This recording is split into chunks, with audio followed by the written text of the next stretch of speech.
Afnan, hang ni betul-betul mulut hang tu lebih laju daripada otak hang. Ada duit tapi nak beli barang tak cukup. Dengan RM50 lah ni tak cukup nak penuh barang. Nak penuh dalam peti ais dia tak cukup 50. Afnan, hang kata kecelaruan ekonomi di Malaysia. Aku rasa yang kecelaruan tu hang.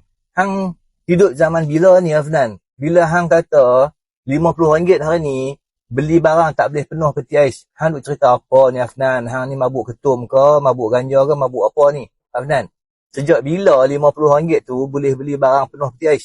Aku nak tanya hang lah. 3 tahun lepas, 4 tahun lepas semasa PAS duduk dalam kerajaan, bolehkah hang guna RM50 tu pergi beli barang kat supermarket ataupun kat kedai runcit balik isi penuh peti ais? Tak boleh Afnan oi. Lama dah benda ni.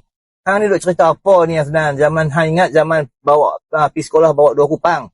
Weh, lah ni anak-anak kita pergi sekolah bawa RM5 tu pun tak cukup nak bagi hang. Lepas tu hang duk cerita hari ni ekonomi teruk lah apa semua, ada RM50 tak boleh nak beli barang bagi penuh peti ais. Weh Afnan, aku kesian dengan orang Melayu penyokong-penyokong PAS ni.